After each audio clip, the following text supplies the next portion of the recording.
You're listening to the Sex Addicts Recovery Podcast, a place for sex addicts to share their experiences of recovery, to help break the stigma, myths, and misconceptions of sex addiction. This podcast may contain topics of sexuality, sexual trauma, dysfunction, or other things that may be triggering, so listener discretion is advised.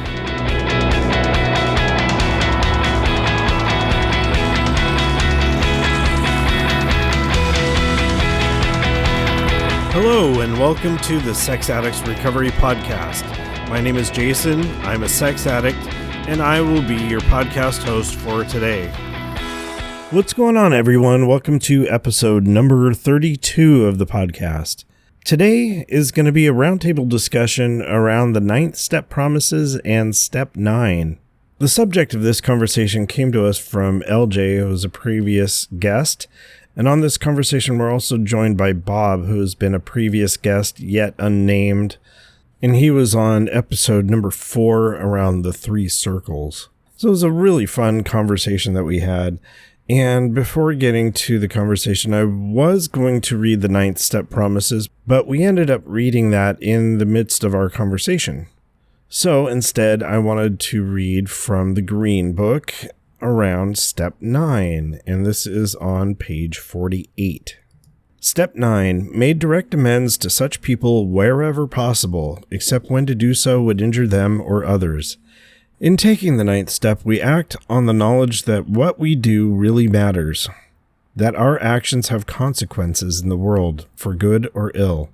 The damage we did in our addiction is cleared away not only by honestly admitting what we have done, but by committing to setting things right.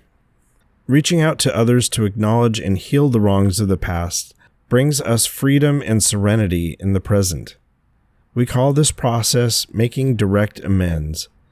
In step 9, we make our best effort to contact the people we have harmed, admit the wrongs we have done them, express our remorse, and offer some kind of reparation. Most importantly, we change how we behave today. We do our utmost not to repeat the behavior that caused harm in the past, and we communicate this resolve to those we've hurt.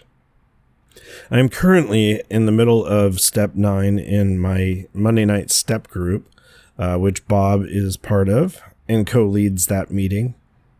And so this was a perfect opportunity to talk about step 9 and combining that with LJ's idea of talking about the 9th step promises.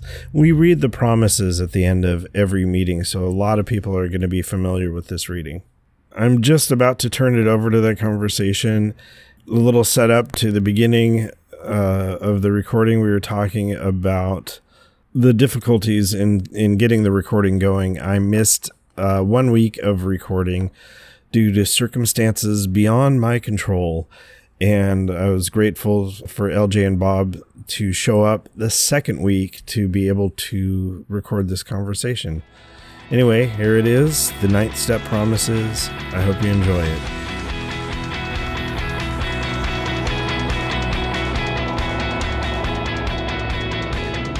There you go. Oh, cool. I'm going to get it started here. Yeah, last week I tried to get this recording going, and I was just mentioning to LJ before the recording started that I'd send out an email reminder, and there were a couple people that were, I can make it, some that couldn't make it. And so I was kind of unsure of what we were going to do.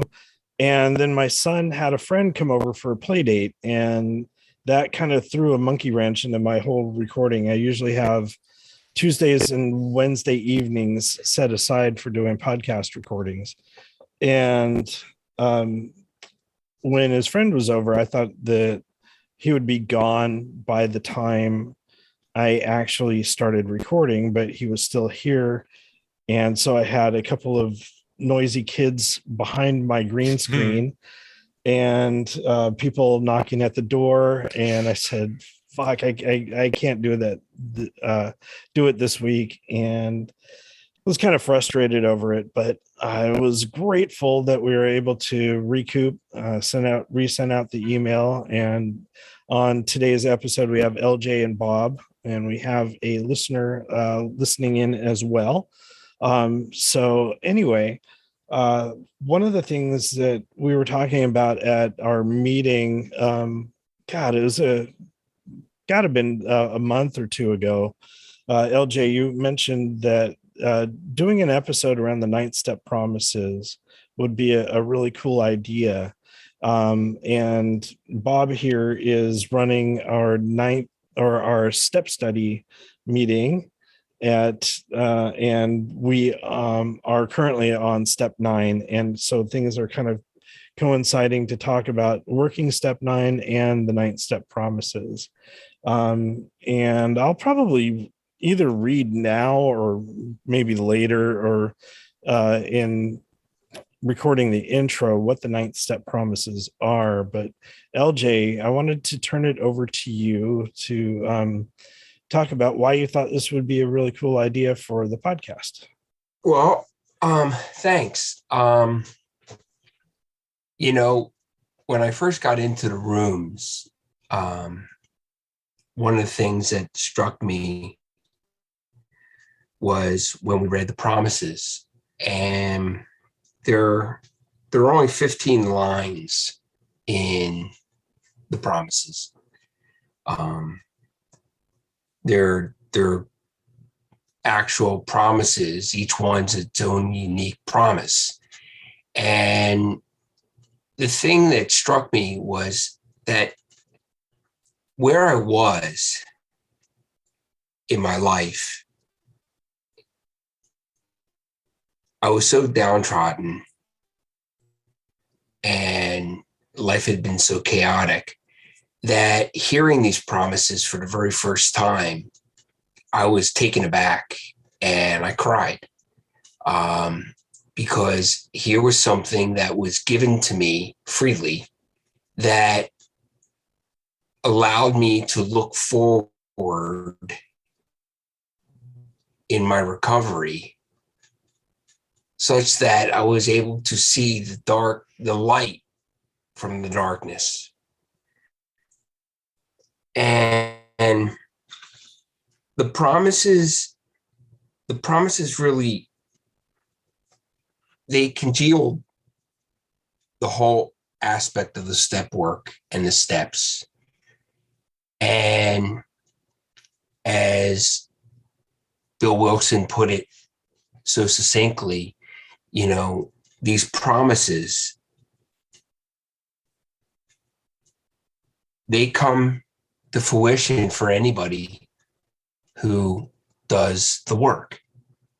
And as I read through each line, I know that my life has taken on new meaning, and there's a freedom that is garnered through the promises. And the freedom, it enabled me to have a life that I only dreamed about. Nice. And here with the promises, as you take each line, it's a conversation through each line, each one of the promises, the 15 total promises. And do you have it in front of you? I do. Yeah, if you want to go ahead and read it. Absolutely. If we are painstaking about the phase of our development, we will be amazed before we are halfway through. We are going to know a new freedom and a new happiness. We will not regret the past, nor wish to shut the door on it. We will comprehend the word serenity, and we will know peace. No matter how far down the scale we have gone, we will see how our experience can benefit others. That feeling of uselessness and self-pity will disappear. We will lose interest in selfish things and gain interest in our fellows. Self-seeking will slip away. Our whole attitude and outlook upon life will change.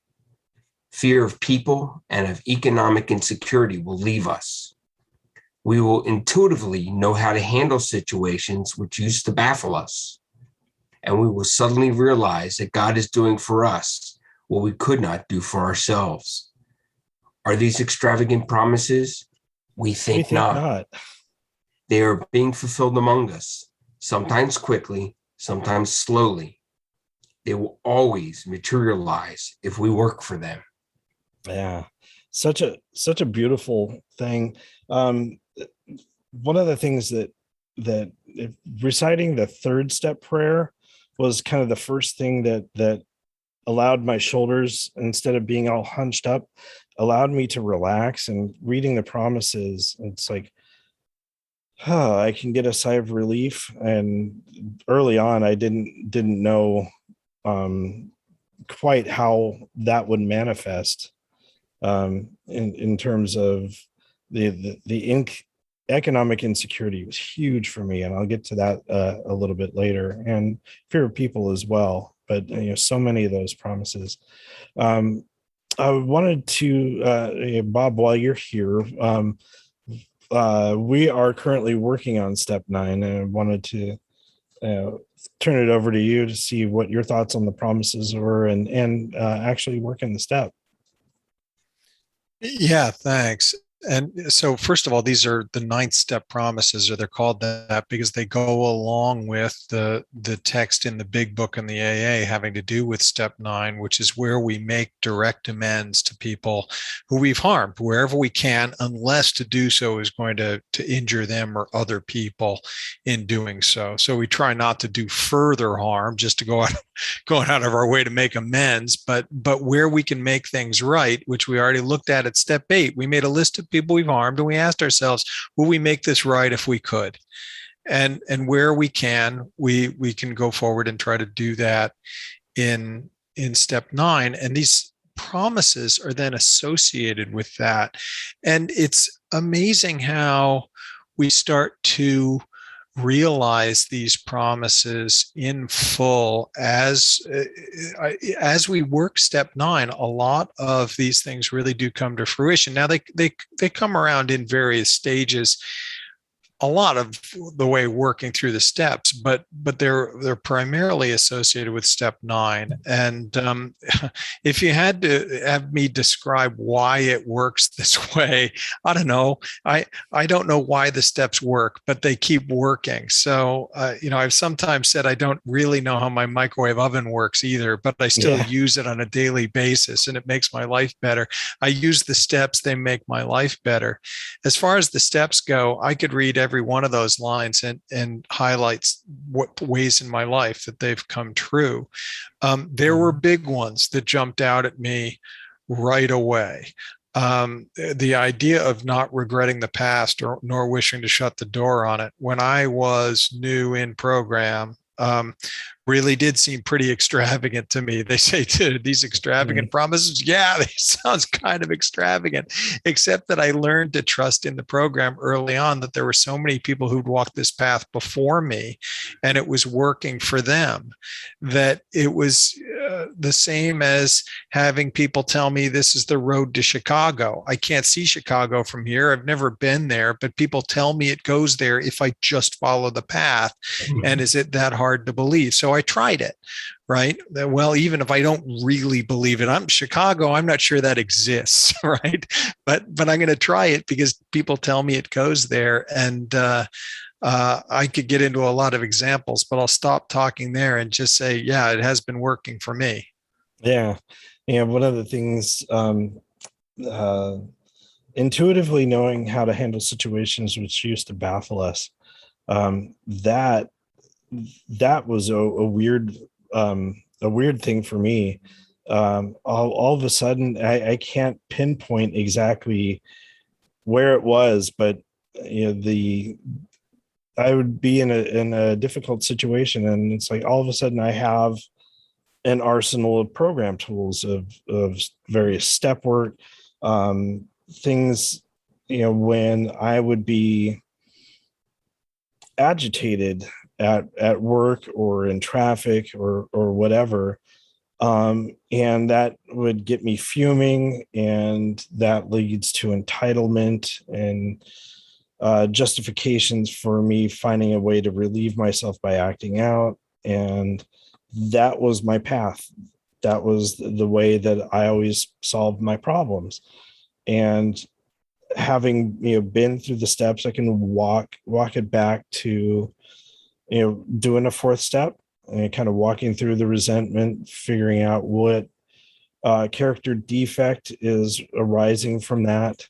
And yeah, with the people at work, there were a lot there, and asking for my higher power to remove that defect and getting to make amends with people at work. I have yelled at coworkers that have just pissed me off.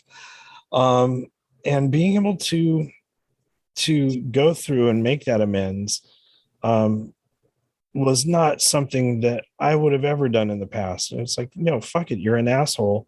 I'm agitated. I'm going to go act out. And so that was the way I handled things. Now with the program, with the steps, the tools that I've learned, all of a sudden I have a new way of doing things. And I can't pinpoint the exact day that I really realized that was happening for me. But yeah, I was amazed when that started happening. Yeah. Well, and I think you're really onto something there, because by the time I started working on the ninth step, I had not only the ninth step, but a lot of previous tools, such that when I got into any kind of conflict, I have tools for now breaking down that situation and looking at what's the part that's mine and what's the part that's not mine. And the part that's not mine, I can work on getting acceptance around it because I don't control it. And acceptance isn't necessarily the same as liking it, but I can accept it as being something that's outside of my control. Then I can look at the part that is mine and ask, am I happy with my behaviors here, my actions, and where I'm not, and where I owe someone amends, I have a process for saying, all right, for this part here, I did something wrong. I'm sorry. I'd like to try to make that right. And then I feel better about myself. And that relates to the line about that feeling of uselessness and self-pity will disappear. That I didn't realize how much it dominated my life, because I would personalize conflict of any sort and make it be about what a worthless person I was.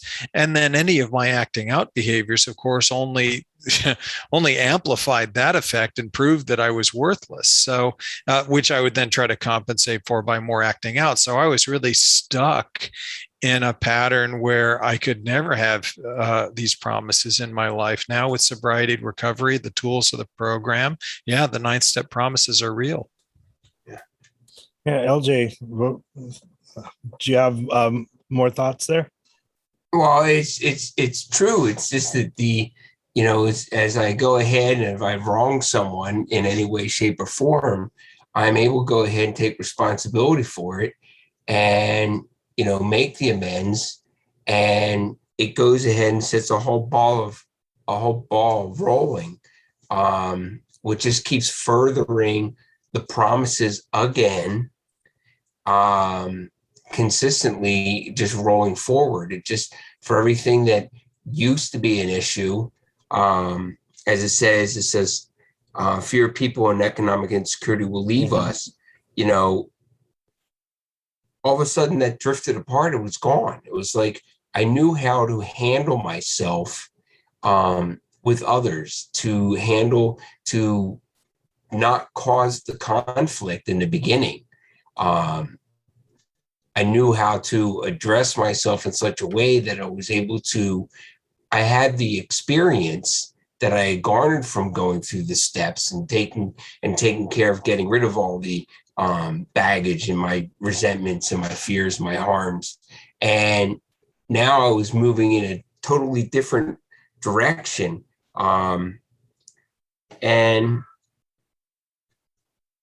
for me, economic insecurity, when that left me, my business took off like a rocket. And I had the same experience. It used to be my biggest driver of stress was fear of economic insecurity. I would wake up every morning feeling dread, and I was battling it every day. And then I stopped battling it, and then good things happened. Sorry, I interrupted you. Go ahead, keep going though. But same as me. It just, things just took off like a rocket. And the only thing that shut my business down was the fact that we had an economic downturn in the country in 2005, and that shut down my business. However, it didn't stop me because I had recovery under my belt. At that point, I was able to move forward, and I was able to use the tools that I had to keep a positive outlook on what was going on. And that was the saving grace. So, when it talks about we will intuitively know how to handle situations that used to baffle us, I look at that and scratch my head and say to myself, in the past, this baffled me. Mm-hmm. Now, I have a clear understanding of how to handle it. It no longer baffles me. That was the gift that I was given. That's the God gift that you get when you're doing the steps. And then when it says we will suddenly realize that God is doing for us what we could not do for ourselves, I just let go and let God. Mm-hmm. Just let go. I had no control. I had no power. I had no power over anything. That's when I realized that was the biggest one. Once I realized I had no power over anything, it was all going to just happen. Then the promises just kept showing up. It just kept showing up over and over again. I cried when I first heard these. You go to Promise 2, it says, we're going to a new freedom and a new happiness. I felt like the shackles had been just dropped from my arms. And all of a sudden there was this, it sounds kind of contrite, but it was kind of like taking a walk on the yellow brick road. It was like, here is this beautiful, magnificent road ahead of me, and I get to walk down it, and it's only leading to the great Emerald Palace that was there. And, we were on our way. And then it talked about comprehend the word serenity, we will know peace. I looked at that, and it took me a while to go ahead and wrap my head around that. We will comprehend the word serenity, we will know peace, until things started to get in check in my life from what had been my past life, and things had been rolling along. That's when I started to comprehend serenity and started to feel peaceful. And I was feeling peaceful. And that peace that was coming over me was, again, from doing the work. And doing the work made the difference. I feel for those people who come into program and come to a few meetings and then leave and say it's not for them, only to see them come back 3 or 4 months later back into the rooms, and their conversation was, I thought I had this. And the reality was, no, I didn't have it. I didn't have it at all. And that just really instilled in me to keep moving forward again. I can't stop. It only works by working it. And, today it's the way I live my life. It's permeated all through my life. And, number 3, we will not regret the past nor wish to shut the door on it. When I heard that, I was thinking to myself, Well, how can I not regret my past? I was a part of it, and not shut the door on it. And what I found out was that I didn't have to regret my past. I just had to become at peace with my past. Acceptance Acceptance of my past. Thank you. And I didn't have to shut the door on it because I needed it as a learning tool. It was my learning tool. And that was something that really stood out for me, was that I could learn. I didn't want to shut the door on it. I didn't want to go ahead and take it away from me. I always wanted to know that, it was there so I could review it at a later time if I got sidetracked. So. And as we're sitting here talking about this, it's so bizarre that we can be looking at a paragraph written in the 1930s, just a single paragraph, and there's so much there. What you were talking about earlier, a couple of the lines kind of fit together for me. The fear of people of economic insecurity will leave us, and then we'll suddenly realize that God is doing for us what we could not do for ourselves. Having to make amends with people that I feared was a difficult thing to do, but once I crossed through on the other side of it, it's like, oh, okay, I can handle that. I just did something very difficult, and I can do that again. So I have, in my past, I've had a lot of financial insecurity, and there were times that I had to approach my dad for financial help, and that was fear of economic insecurity, fear of people. And in order for me to get over asking for help, I had to turn to my higher power. When I had to make that phone call, it's like I was doing my prayers and asking for the things, the character defects that get in my way, fear of asking for help, all those things.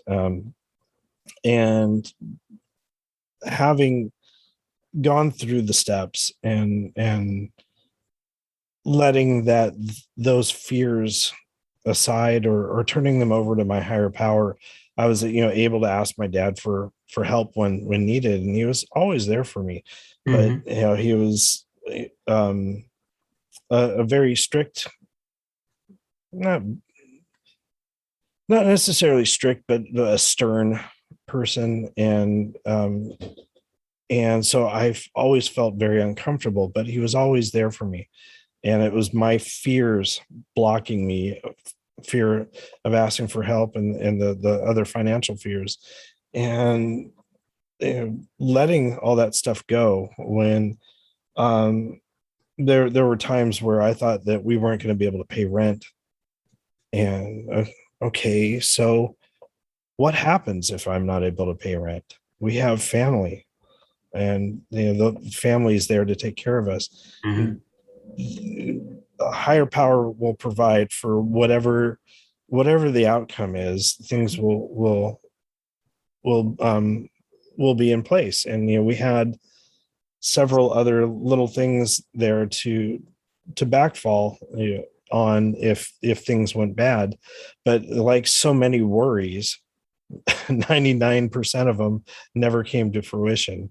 There were times where the worries, the fear of something happening did happen, and it sucked, but we were okay.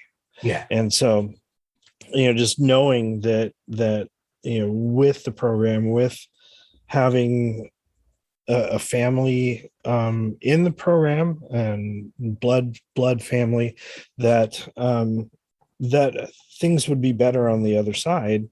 Right now, I no longer have those financial worries, over the past couple years, things not letting that fear drive the money away. So just putting our faith, both my wife and I, putting our faith in something. I started getting bonuses at work. Little things here and there just started happening, and once I stopped worrying so much about where money was going to come from, It and showed up. yeah, Yeah. so It's I have amazing how it does that. no idea how that works. It's baffling to me, but right now I'm comfortable. Amen. Bob? Yeah, I'm glad that you guys have been talking about those promises, because I wanted to talk about a different one, which is no matter how far down the scale we've gone, we see how our experience can benefit others. Mm-hmm. And that's the basic concept of that our own worst days become the next person's instruction manual. Mm-hmm. We can pass on what we've got. Now, there are some obvious ways that becomes true right away. When I participate in a meeting, when I sponsor or a step group, be on a podcast, this reaches out and it helps people. Mm-hmm. My experience can help people. But I had something a lot more powerful than that in my life when it turned out someone dearly important to me it turned out was struggling with compulsive sexual behavior, and his life was falling apart. And because of my experience, I was able to reach out, go see him, bring the green book, have a reading, take him to a meeting. That's an important promise. And I saw that my experience could help other people. I didn't expect that so soon my experience would be so important to somebody I already loved. And that was a deeply important experience that I got to have. And some of this relates back to that first one I made a joke about, not regretting the past nor wish to shut the door on it. For me, the biggest key there is gratitude. If I'm grateful for where I am today, and I am, believe me, then, I don't get to today without yesterday. I'm where I am now because of the path I've been on. It's taken me to here. And I don't get to be really picky about, well, I should have been a different path to get here. Now, it's hard for me to really go back and not regret individual actions. I've got some horrible stuff on my rap sheet and say, do I regret doing that? Yeah, I still kind of regret the actions. But I've been working on, do I regret who I am or who I was? And do I really regret that? No, not so much anymore. I don't regret who I am or who I've been. And I feel like I've been on the right path to get here. And I'm working on a very important concept of amends, is amends to myself. I've certainly harmed myself, and I'm kind of the last person I'm getting around to on my list. But if I could get to some sort of self-love or self-acceptance around the person that I am or the person I've been, that'll go a long way. And I think that's an important concept in these 9-step promises also. Yeah, very good. Another one that stuck out for me was line 7. We will lose interest in selfish things and gain interest in our fellows. As I would put down, stop doing the things that were selfish for me. It was all about just me. And I started looking at gaining interest in my fellows. I was able to go ahead and share the work. And that in itself was a true reward, because I saw that they were able to go ahead and in me helping them, they were getting the program. So putting away my selfish thoughts and my selfish things I needed to do and working with others, was a real amazing transition. And it really brought a lot of a lot of happiness and joy to my life, because I was able to go ahead and help these individuals where there was no one, by sponsoring or just being in the room and, just checking in on them, making phone calls during the day, just program calls, calling people just to check to see how they're doing. It's amazing how large your circle of influence can become in the rooms, when you start reaching out to others and gain interest in the other people. And that has been, a whirlwind of just happiness that's been brought on through these 16 years. And I'm just so grateful that I've been able to put away the selfish things that have, whether I wanted to watch TV or, I didn't want to drive people to meetings, and I was actually getting out in the world, making other people's lives without asking for anything. Mm-hmm. They didn't have to reciprocate. There was no reciprocation, and there wasn't any needed. I was just doing it for the goodness of my heart, because that's what I had become. That's what I was becoming. I was becoming an individual who cared about others, who was becoming selfless. And, it really, that really helped me. That really helped me a lot. Yeah, making and taking the phone calls, program calls, has really allowed that to happen in my life, gaining interest in my fellows.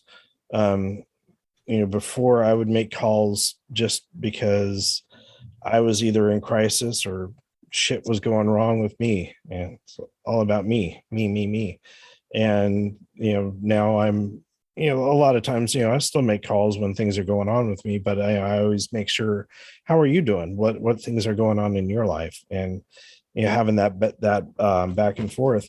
And just last night I was recording intros and outros for an episode of the podcast, and during my recording, I've got my phone right here. The microphone picks up the phone ringing. I can hear it, and say, "Oh man, I was just in the middle of a great thought." Picked up the phone and had this awesome conversation with another program member, and it was great.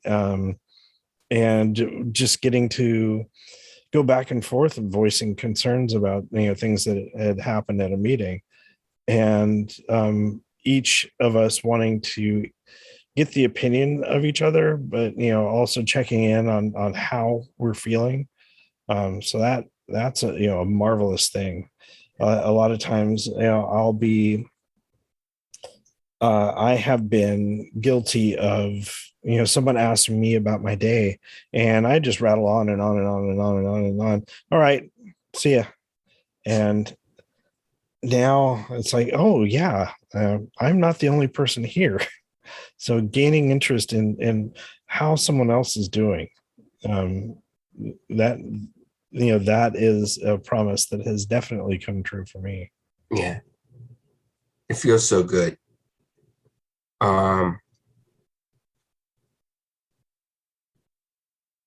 I think that as Bill Wilson wrote these 15 promises, the one that stands out the most is two lines, actually.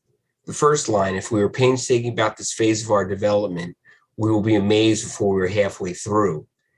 And, when you're going ahead and doing your amends, and you've got your list of people, and you're making the amends, people take a totally different regard for you than they had before. And, being halfway through the work is, well, if this is what's happening now, what's it going to be like later? Hmm. I mean, if we're painstaking about this phase of our development, we'll be amazed before we're halfway through. Wow. You know, LJ, you make such a good point with regard to making amends. It's so easy to be afraid of taking responsibility when wrong. It's hard for me to do, for me to say, yeah, I was wrong about something. What can I do to make it better? Either out of fear or out of not wanting to be weak. And coming to learn that being able to self-assess and say, I was wrong here, and I would like to apologize and make it better in this way is a very adult and strong thing to do. Mhm. And it's a skill that I did not fully possess. Now I was good at saying I'm sorry about things, but it was always in a really self-debasing kind of way that had, I would personalize, I would feel like a bad person, and it was really taking responsibility for other people's feelings more than my own actions. But to Hmm. really self-assess what my own actions were and say, here's something where I did something wrong and I'd like to try to fix it. That level of emotional maturity was new to me and feels pretty good. Yeah, it's an awesome feeling. It's an awesome feeling by taking that responsibility and to know that you've made a difference at that point, that you're making a difference, whether the person who you're giving the amends to accepts it or not. You've struck out on your own to go ahead and make a difference and to change the way things have been. Yep. There was another line, self-seeking will slip away.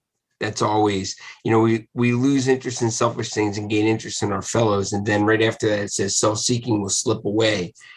It was as if the selfish conversations had just stopped. Again, it was not about me. It was about how I could help others. And it was about how I could make a difference by sharing the work with others and about doing the work that I needed to do for myself in order to make that change. Mm-hmm. And go ahead, Bob. Well, and I think an important concept here is that we don't do any of these things perfectly. I'm not going to be perfect. I like that there's a step 10 that comes after this that pretty much guarantees I'm going to get it wrong. If I were going to be perfect, it'd be a 9-step program. It'd just say, great, go forward and you're never going to screw up ever again. And it does it. We turn the page and it talks about taking a spot inventory, finding where we're wrong today and admitting it, right? Using the tools of the program. Right. And that's the point, right? That by the time we get to step 9, we've got the full set of tools, and 10, 11, and 12 help us recursively go through them on an ongoing basis and apply them more, right? But so all right, fine, I know how to make amends for when I'm wrong, and that's good because it's going to happen a lot because I'm an imperfect human being, but I can also be okay with that. I think that's an important point. Yes. Yeah, it is. I was going to mention with the self-seeking will slip away line.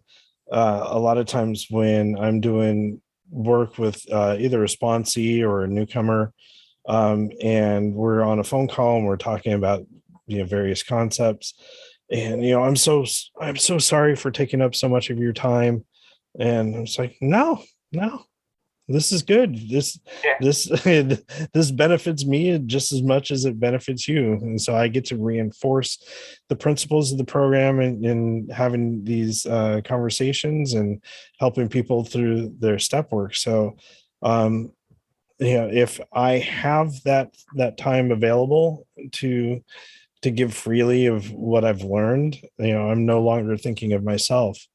A lot of times, I am busy and I don't have the time to take the call, but I always find another time to get back when I'm available. and to be able to go over step work, to be able to go over a concept that someone's confused on. And so I'm not, it's just such a bizarre thing that, people apologizing for taking up so much of my time. It's like, no, I'm not thinking of myself in that way, that you're keeping me from doing something. Right. It's just like, I am, yeah, I am here to help. And, that's been a tremendous gift for me. Yeah. I feel so blessed in not only being shown the 12 steps and working through them and having a terrific sponsor who doesn't even live in the same country as me anymore. He lives in Vietnam.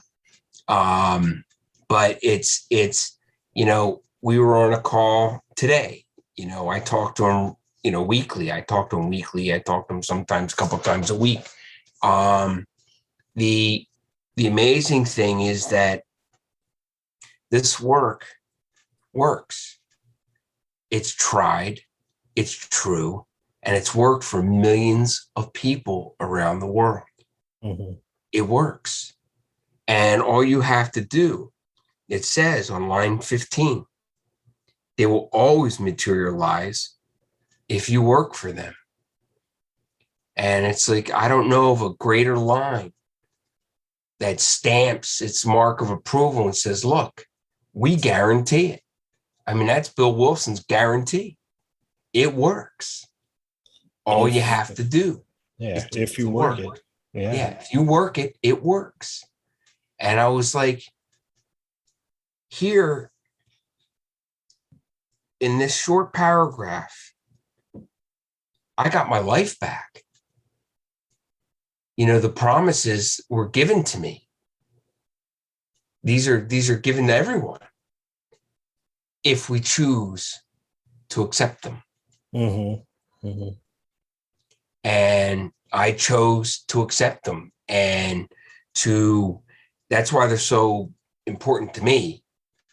The most important part of recovery is the promises. And I if I wasn't such a glutton, I would go ahead and, I'm not, but if I was, I would ask to do the promises of every meeting that I go to, because I just love it so much. I've been at meetings where can we get someone to read the promises, and boom, you're right there. I love reading these. Bam. I can't get my mute off fast enough. It's like, yeah, I don't want to hog it, but it's the greatest joy is sharing the promises. It's, to hear the success of others in program, and knowing that the promises, they materialize, and all you have to do is stay steadfast and work the program, and they'll show up. I love that we talk about are these extravagant promises. And I really had to zero in on that word extravagant. They're not, because the thing is, they're actually basic promises about how I live my life. The program does not make extravagant promises like, and you're never going to have a bad day again in your life, right. Or it doesn't promise me fame or riches, right? It doesn't, those things would be extravagant, and none of that is in the promises. It doesn't say, and you're never going to have a bad day. In fact, I'm probably going to have a bad day. Mm-hmm. Strife will still visit me in my own due proportions. But what a program will give me is better tools for handling it when it comes. And that's not extravagant. It's actually fundamental, right? It seemed impossible maybe, but they're really foundational for how I can live my life going forward. Yeah. Yeah. There was, you guys have not heard it yet. The episode that I'm currently editing with Megan from the UK, she talked at the end that the ninth step promises are just everything to her. And I thought about cutting what she had to say into the episode that we're recording right now. And I couldn't make quite the right edit in order to make the conversation flow the way it was. So I'm going to leave that in her episode. But, I did say that we're going to be next week going to be recording on the ninth step promises. And of course, in the UK, this is probably 2:30 or 3 in the morning. So I wanted to get her thoughts on the promises, and she said it's everything to her. And for those listening to this episode as it is put up, you can go back and listen to what Megan had to say at the end of that conversation that I had with her. It was really awesome. Yeah, will it work for you? I don't know. There's a few of us here who say it's worked for us. Yeah, definitely. Amen. Do you guys have anything else to add? Either working step 9 or the ninth step promises? I'm for it, and I'm grateful to be here. Amen. Ditto. Awesome. Ditto. Okay. Well, thank you guys so much for showing up, and LJ, thank you for approaching me with this topic. And I think it is such an awesome thing that warranted a conversation around this. And Bob, thank you for all that you've been doing for our step group, and just how the ninth step of the month, we are working step 9 and talking about the ninth step promises here. So, things are aligning. Grateful to you guys for showing up. Thanks, Jason. Appreciate everything you do. God bless you. God bless. Thanks.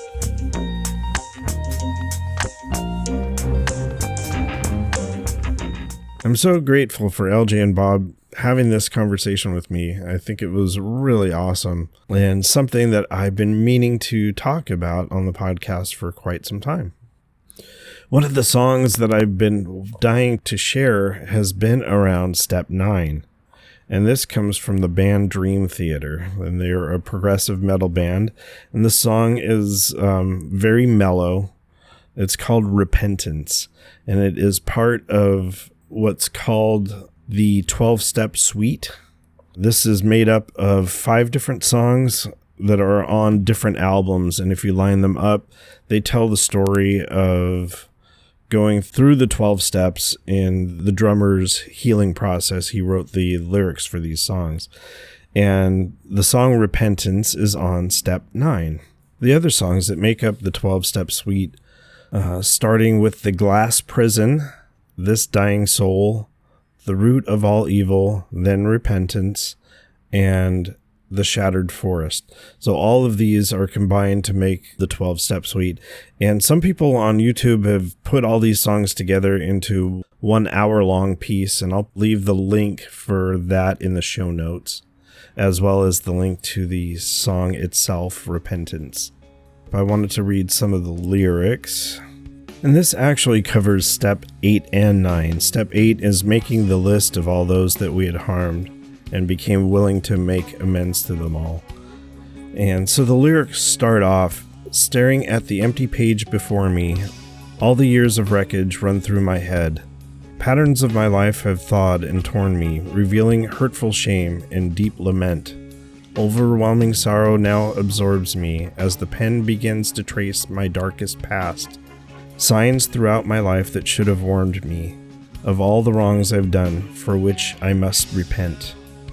So I'll play a clip of the lyrics that I just read, as well as the first chorus.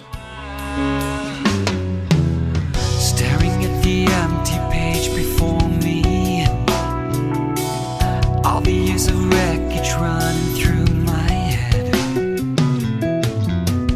The patterns of my life, the thought adorn me, revealing hurtful shame and deep lament. Overwhelming sorrow now absorbs me as the pen begins to trace my darkest past. Signs throughout my life that should have warned me of all the wrongs I've done for which I must repent. I once thought it better to regret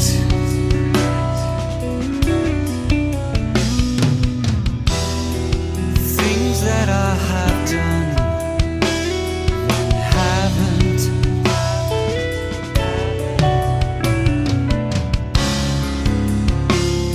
Sometimes you've got to be wrong,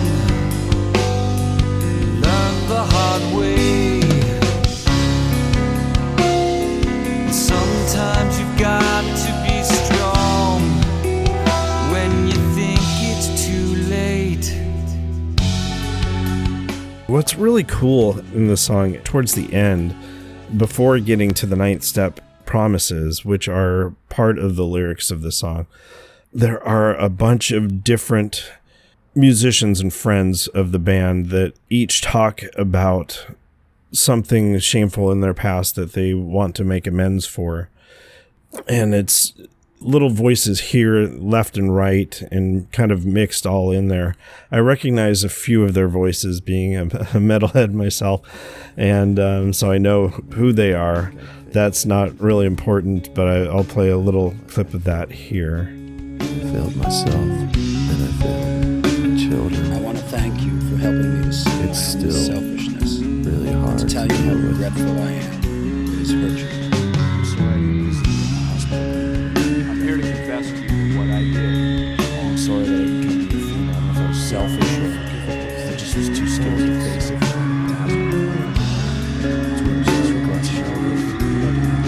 not being able to see it. And one of my best friends is the godfather of my daughter. He asked me to sing or play something at his wedding. I turned it down because I was busy and I guess too chicken shit to do it. And I kind of feel sorry for that. He's a very, very close friend of mine. So I wanted to apologise to anyone that I've upset or offended by my words. I'm sorry for Just- my behavior right here and there. But unfortunately, I was a different I person. tend to express it as a fact. I'm so sorry. I was kind of arrogant. I guess I'm super sorry. I wish I wouldn't have happened, but I did. I'm just so sorry.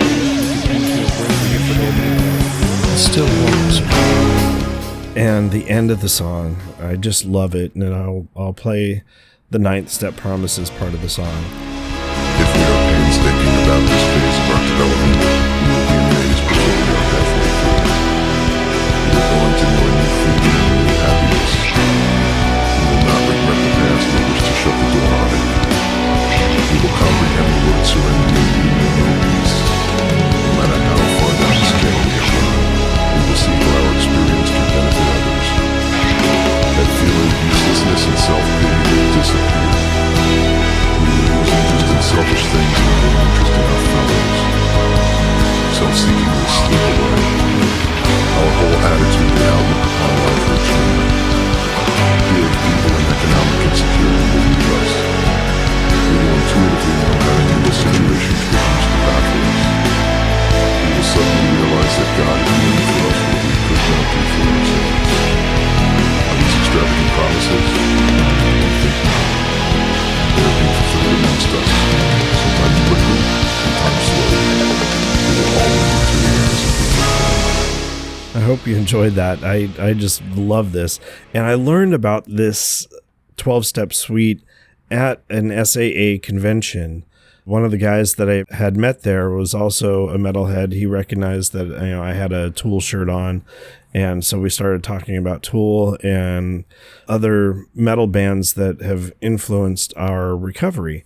And so he had mentioned the 12-step suite, and I had not heard of it. I had heard of the band and knew several of their songs, but did not know about this. And after getting back from that SAA convention, I went back and found these songs, and it's kind of weird. I think I had 4 out of the 5 songs already in my collection, and I have since put them together into a playlist. So that will about do it for this week. I don't think I've received any feedback that would be for reading here on the podcast. But if you are interested in providing feedback for the podcast, you can email us at feedback@sexaddictsrecoverypod.com. If you want to talk about anything that was on a previous episode, something that you'd like to see on a future episode. I know that there are a few topics that have been suggested that I haven't quite got to yet, but hopefully we'll get to that in the future. Anything that I can do to improve the podcast as well, please feel free to email those. And if you want to email me directly, you can reach me at jason@sexaddictsrecoverypod.com. So I have a few more really cool interviews lining up for the month of October, and I hope you'll be joining me on those episodes. And I thank you so much for tuning in to this one. And as always, keep coming back. The views and opinions contained in the Sex Addicts Recovery Podcast are those of the participants and do not necessarily reflect those of the Bay Area Intergroup or the ISO of SAA.